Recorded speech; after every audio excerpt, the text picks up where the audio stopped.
بسم اللہ الرحمن الرحیم۔ آج کی تراویح میں جو سوا پارہ پڑھا گیا اس میں پوری سورہ آل عمران تلاوت کی گئی ہے۔ اس سوا پارے میں خلاصے کے طور پہ 6 باتیں اہم ہیں۔ پہلی بات، اللہ پاک نے 3 ایسے واقعات ذکر فرمائے ہیں کہ جو اللہ پاک کی قدرت کی ایک بڑی نشانی ہے، اور وہ ایسے امور ہیں، ایسے کام ہیں کہ جو عادتاً عام حالات میں نہیں ہوتے، لیکن چونکہ اللہ پاک تو قادر مطلق بادشاہ ہے، وہ تو جو چاہے اس کے کرنے پہ قادر ہے۔ بعض دفعہ اللہ پاک انسان کو اپنی طاقت اور قدرت اور بادشاہت دکھانے اور سمجھانے کے لیے ایسے واقعات وجود میں لے آتے ہیں۔ تو 3 واقعات پے در پہ مسلسل بیان ہوئے۔ پہلا واقعہ حضرت مریم کی پیدائش کا ہے، اور دوسرا واقعہ وہ حضرت یحییٰ علیہ السلام کی پیدائش کا ہے، اور تیسرا واقعہ وہ حضرت عیسیٰ علیہ السلام کی پیدائش کا ہے۔ اور ان تینوں ہستیوں کی، ان تینوں حضرات کی جو پیدائش ہے وہ خرق عادت ہے، خلاف عادت۔ حضرت مریم کی پیدائش ہوئی، ان کے والد کا نام حضرت عمران ہے، جو اس سورت کا نام ہے نا، سورہ آل عمران۔ تو حضرت عمران ایک بزرگ ہیں، خود پیغمبر نہیں، اللہ کے ولی ہیں، اور ان کے ہاں ایک طویل عرصے تک ولادت بچے کی نہیں ہوئی، پیدائش نہیں ہوئی۔ اللہ پاک کی حکمتیں ہیں۔ ایک دن حضرت عمران ایک راستے سے گزر رہے تھے، کیا دیکھا کہ ایک پرندہ ہے، ایک چڑیا ہے، وہ زمین پہ اتری اور اس کے ساتھ اس کا چھوٹا سا بچہ بھی، اور یہ چڑیا چونچ میں دانہ لے کر اپنے بچے کو کھلا رہی، جیسے ہوتا ہے پرندہ اپنے بچوں کو کھلاتا ہے۔ اب جب پرندے کو دیکھا تو فطرتاً وہ خواہش جاگ گئی، اور اللہ پاک کی طرف متوجہ ہوئے، اللہ سے عرض کی کہ اللہ، آپ نے اس پرندے کو بھی بچہ دیا ہے، آپ مجھ پہ بھی کرم فرما دیں، اور اس بڑھاپے میں آپ چاہیں تو مجھے بھی اولاد دے سکتے ہیں۔ دعا کی قبولیت کا وقت تھا، اللہ نے دعا قبول فرمائی، اور ان کی اہلیہ تھی، ان کا نام تھا حضرت حنہ۔ حضرت حنہ کو حمل ٹھہر گیا، چونکہ طویل عرصے بعد اللہ کا فضل ہوا، تو اس ماں باپ نے ایک نظر مانی کہ یا اللہ، جو اولاد ہوگی اسے ہم بیت المقدس کے لیے، آپ کے گھر کی خدمت کے لیے وقف کر دیں گے۔ جب ولادت ہوئی تو اللہ کی شان وہ بچی پیدا ہو گئی، اور اسی بچی کا نام رکھا گیا حضرت مریم رکھا گیا۔ اب عام طور پہ اللہ کے گھر کی مسجدوں کی خدمت مرد کرتے ہیں، لیکن یہ تو بچی پیدا ہو گئی، اور چونکہ مسجد عام طور پہ مردوں کی جگہ ہے تو مرد خادم ہوتے ہیں۔ لیکن میں اس میں ایک بات عرض کروں کہ احادیث میں یہ بات موجود ہے کہ مسجد نبوی شریف میں ایک عورت جھاڑو دیا کرتی تھی، ان امرأۃ سوداء تکنس المسجد، ایک سیاہ عورت تھی، حبشی، بڑی عمر کی، وہ آ کے مسجد کی صفائی کرتی تھی، جھاڑو دیتی تھی، پاک صاف دور تھا۔ اب بھی بہت ساری مسجدوں میں آپ نے دیکھا ہوگا، خود ہماری مسجد میں بھی اگر آپ حضرات نے غور کیا ہو، دن کے وقت میں ایک بوڑھی اماں آتی ہے اور خود سے کافی عرصے سے آ کر اور بہت ایک جذبے کے ساتھ، طلب کے ساتھ صفائی ستھرائی سب چیزیں کر کے پھر وہ چلی جاتی۔ تو اگر خیر کا زمانہ ہو اور بڑی عمر ہو تو گنجائش بھی ہے، ایسا منع نہیں۔ تو اب انہوں نے نظر مانی کہ جو بچہ پیدا ہوگا وہ مسجد کی خدمت کے لیے وقف ہو جائے گا۔ حضرت مریم پیدا ہو گئی، ان کو حسب منت لے جا کر کے خدمت کے لیے وقف کر دیا گیا۔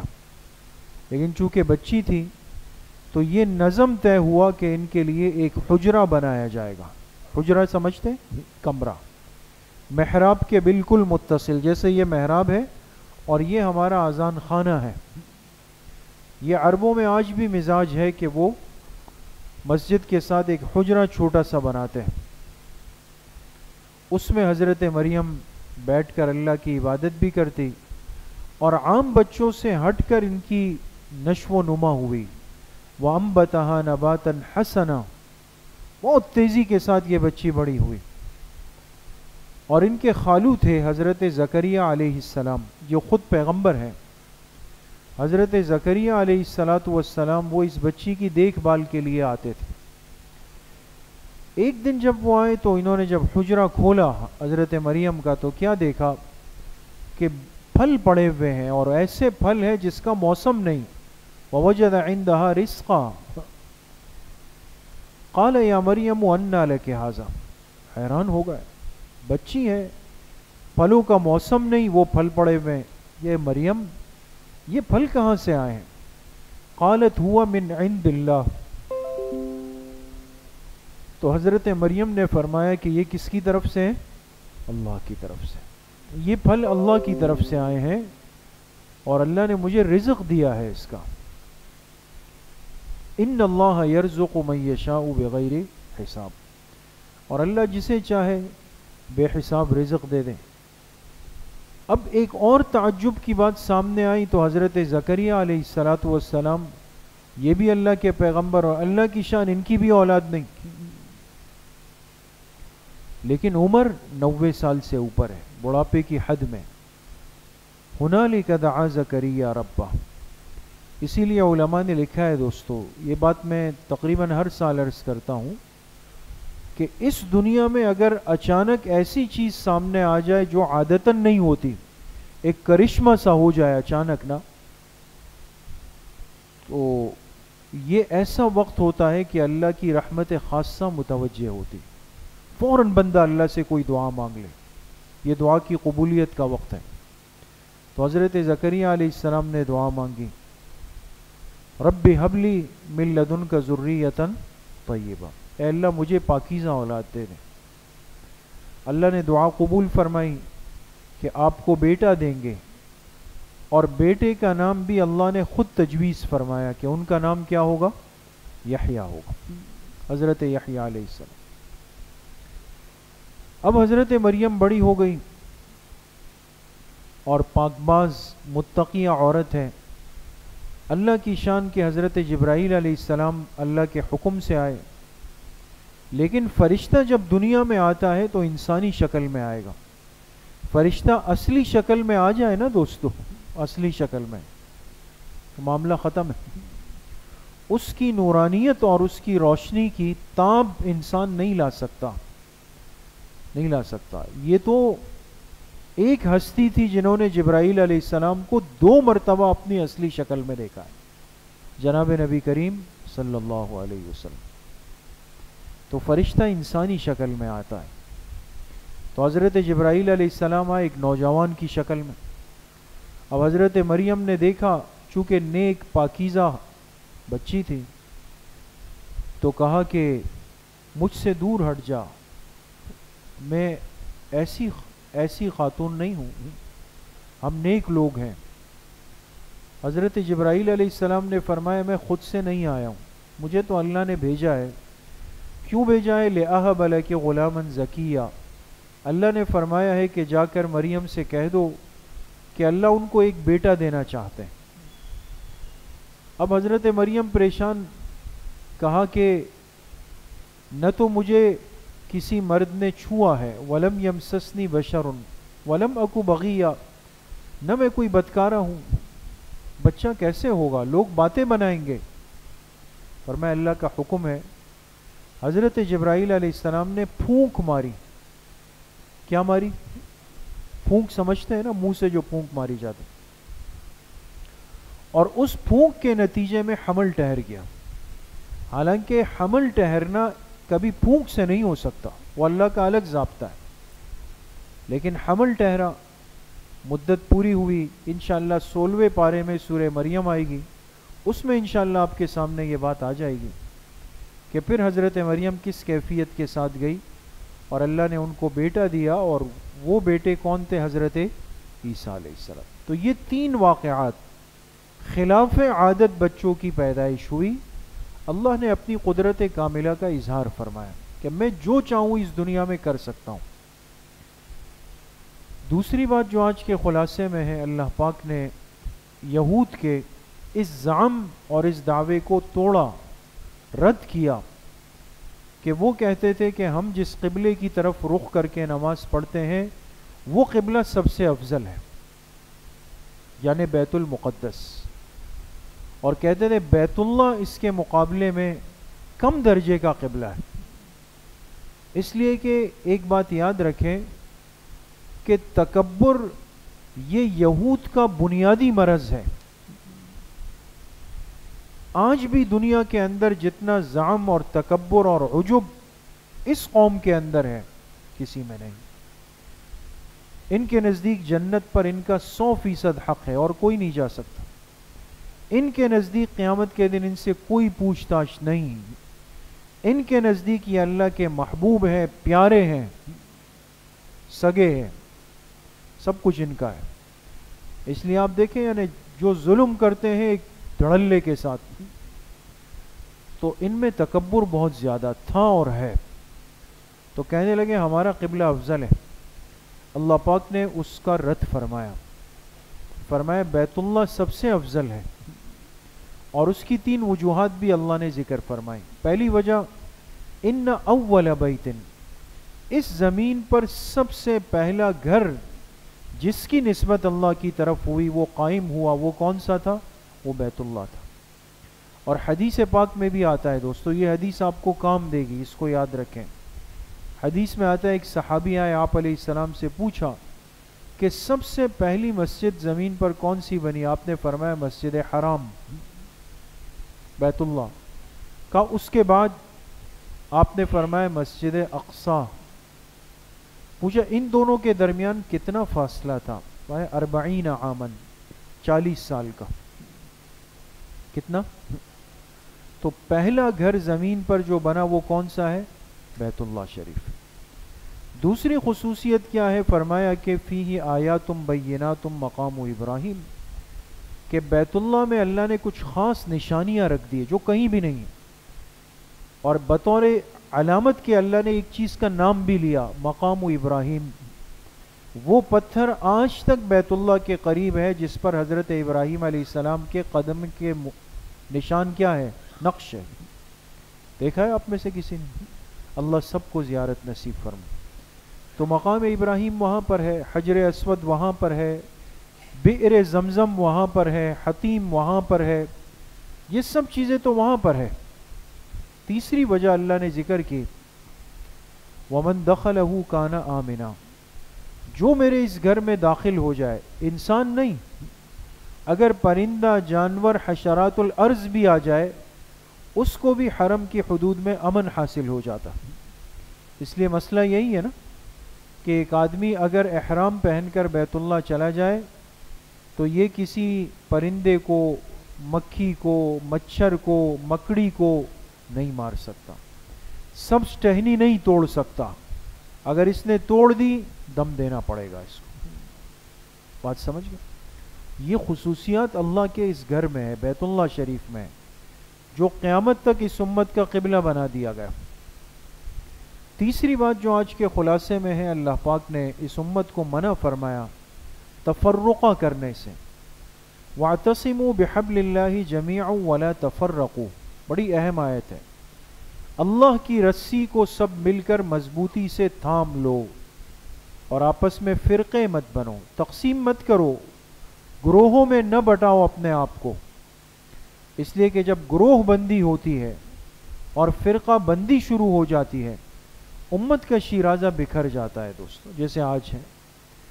اب اگر حقیقت میں دیکھا جائے تو ہم جتنا آج تقسیم ہوئے ہیں اور ہوتے چلے جا رہے ہیں،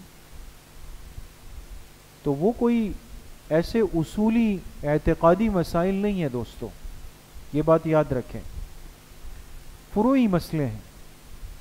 ایسے مسائل ہیں جو ایک رائے کا اختلاف ہے، لیکن ہم اتنا شدت کی طرف چلے گئے کہ ہم نے سب چیزیں الگ کر دی بھائی، مسجدیں، عبادت گاہیں، نکاح، سلام، ایک دوسرے کو سلام بھی نہیں کرتے، ایسا ہے نہیں ہے دوست، سلام بھی نہیں کریں، ایک بلڈنگ میں رہیں گے لیکن وہ آ رہا ہے آپ جا رہے ہیں، قریب سے ایسے گزر جائیں گے، لیکن اس مسلکی فرق کی وجہ سے ایک دوسرے کو نہ سلام ہے، اور اگر آپ نے کر لیا تو آپ کو جواب بھی نہیں دیں گے۔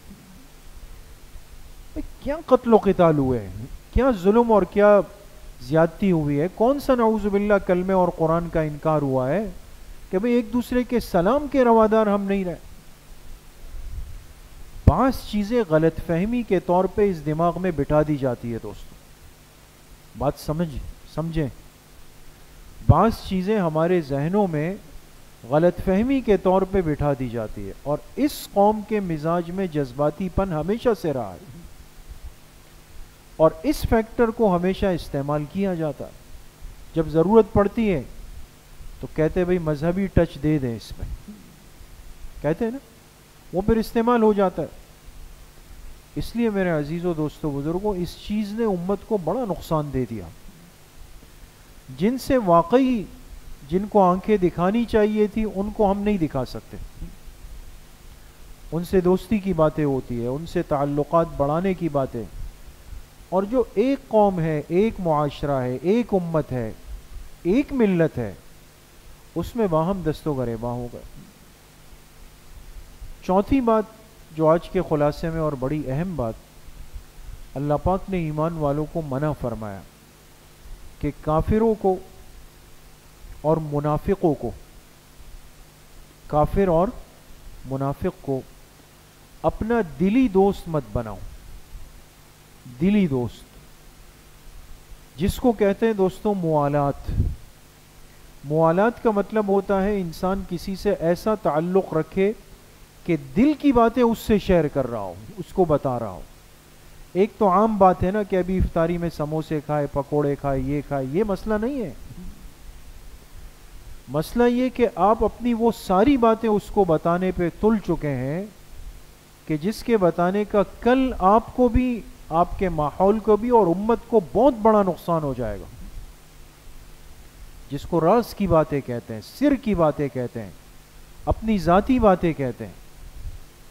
لیکن ہم ہیں کہ ہر بات وہ بتا دیتے ہیں، دوستیاں مضبوط بنا دیتے ہیں، کن سے؟ کافروں سے، منافقوں سے، دلی دوستی۔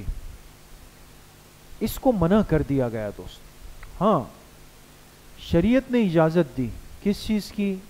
مواسات، غمخواری کی، مدارات ظاہری تعلق کی، اور معاملات کاروباری لین دین کی۔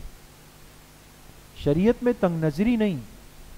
کافر اگر آپ کا کاروباری پارٹنر ہے، کوئی عیسائی ہے، ہندو ہے، سکھ ہے، پارسی ہے، اور آپ حضرات ایک عرصے سے چلتے ہوئے آ رہے کاروباری معاملات میں، آپ اس سے چھیڑ چھاڑ نہیں کرتے، وہ آپ کی مذہبی باتوں میں نہیں کرتے، بالکل صحیح ہے، کوئی منع نہیں۔ ایک ہوتا ہے ظاہری دنیا کے معاملات، پڑوس میں عیسائی رہتے ہیں، ہندو رہتے ہیں، ان کا کوئی فوت ہو گیا، چلو بھائی ان سے رسمی تعزیت کے لیے چلے گئے، ان سے تعزیت کے رسمی کلمات، سنت کلمات نہیں کہ کہا کہ بھائی انا للہ و انا الیہ راجعون، چلو بھائی بھائی کے لیے دعا کر لیتے ہیں، نہیں، یہ دعائیں مغفرت صرف مسلمان کے لیے، کافر کے لیے نہیں۔ وہاں رسمی بات ہوگی، کیا مطلب؟ آپ کہیں گے بھائی بڑے اچھے تھے، بڑے اچھے ساتھی تھے، سب کا خیال کرتے تھے، بڑے با اخلاق تھے، کبھی کسی کو تنگ نہیں کرتے تھے، یہ رسمی باتیں ہوتی، اس کو ڈھارس ہو جائے، اس چیز کی بالکل گنجائش ہے، یہ کوئی منع نہیں۔ لیکن قلبی دوستی، ایسا تعلق کہ بھئی اس پہ جان فدا ہے جی، آج یہ ہماری ایک بڑی مصیبت کہہ دیں، کمزوری کہہ دیں، کہ ہم مسلمانوں سے زیادہ غیر مسلموں سے اپنی صحبت اور مجلس اور گیدرنگ بڑھا دیتے ہیں۔ یہ چیز بعد میں نقصان کرتی ہے، منع کیا گیا۔ پانچویں بات، اللہ پاک نے اس امت کو، قیامت تک کی امت کو عبرت کے اور ایک سبق کے دو نمونے پیش کیے. قرآن کریم میں ہدایت کی بڑی باتیں ہیں دوستو، دو واقعات، اور دونوں ہماری اسلامی تاریخ کے اہم ترین واقعات ہیں. آپ جانتے ہیں سن 2 ہجری میں غزوہ بدر ہوا، سن 3 ہجری میں غزوہ احد ہوا ہے نا. بدر میں مسلمانوں کی تعداد کم، اسباب کم، اسلحہ کم، کافر ہزاروں کی تعداد میں، لیکن غالب کون ہوئے؟ مسلمان. آج بھی لوگ جاتے ہیں میدان بدر میں، شہدائے بدر کی پر حاضری دیتے ہیں. اور احد کے اندر مسلمانوں کی تعداد بڑھ گئی تھی، مستحکم ہو گئے تھے، اور اسباب زیادہ تھے، اسلحہ زیادہ، سواریاں زیادہ، لیکن غالب کون آئے؟ کافر آئے. کتنے صحابہ شہید ہوئے احد میں؟ 70 صحابہ. کتنے؟ اور جس میں اہم ترین صحابی کون ہے؟ حضرت حمزہ رضی اللہ عنہ. تو جب لوگ مدینہ منورہ جاتے کہتے ہیں احد کی زیارت پہ جا رہے ہیں. احد پہاڑ کے دامن میں شہدائے احد کی قبریں ہے نا، اور ایک بڑا احاطہ ہے. اس میں اگر آپ غور کریں دوستو تو اس احاطے میں جو ایک جالیاں لگی ہوئی ہیں، اس میں دو اندر ایسے باؤنڈریز چھوٹی چھوٹی بنی، ایک چھوٹی باؤنڈری ہے ایک بڑی. جو چھوٹی باؤنڈری ہے اس میں 2 صحابی ہیں، حضرت حمزہ رضی اللہ عنہ، حضرت مصعب ابن عمیر رضی اللہ عنہ.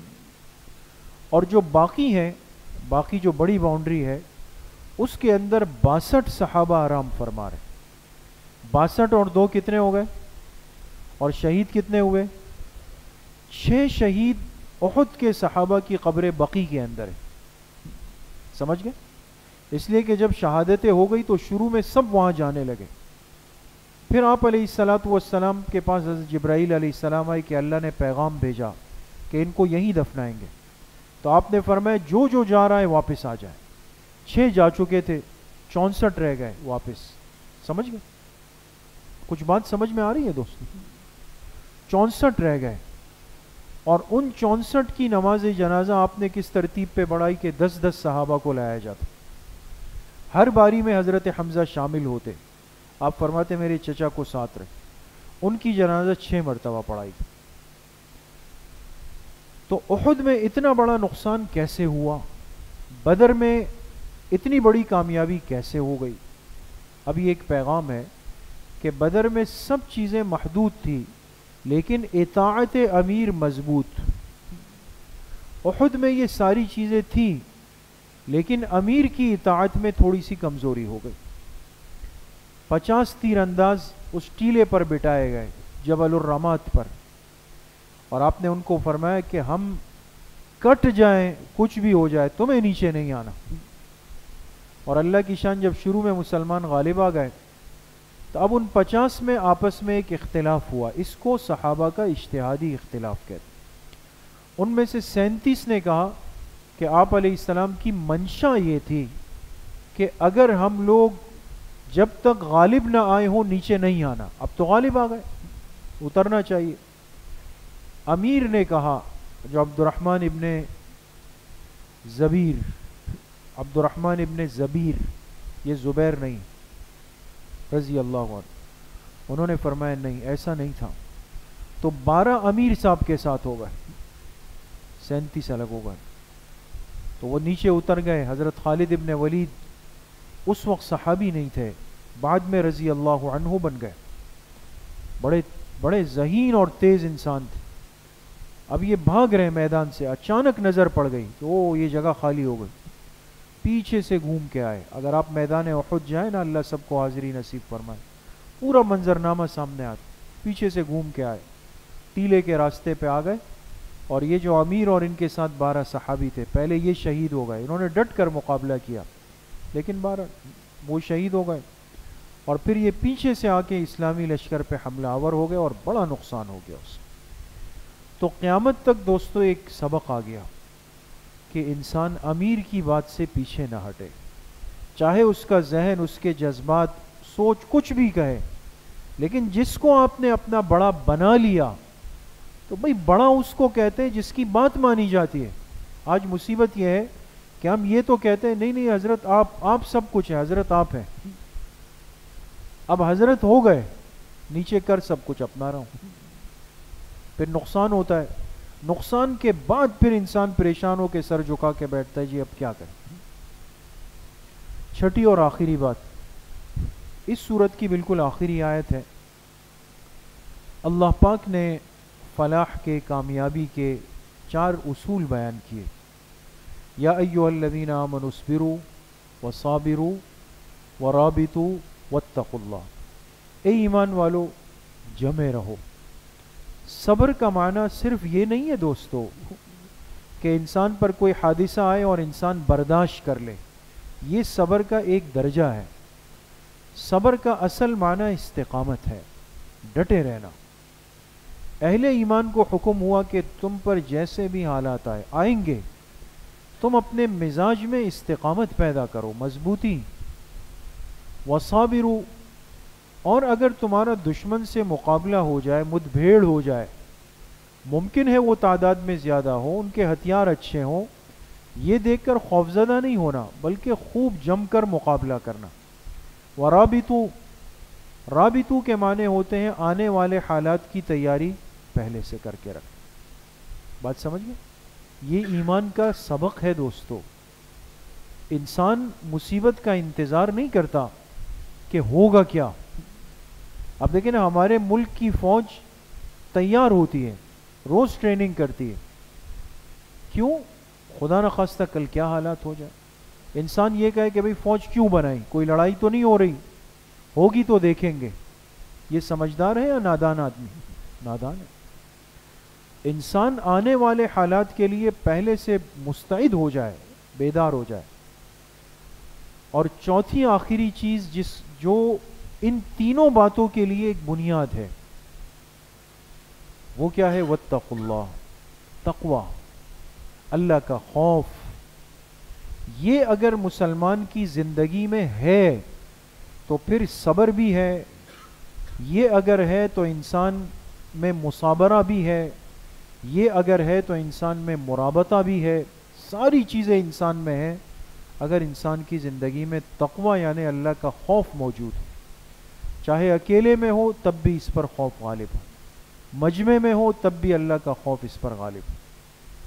اللہ کریم مجھے بھی آپ سب کو صحیح عمل کی توفیق نصیب ہو.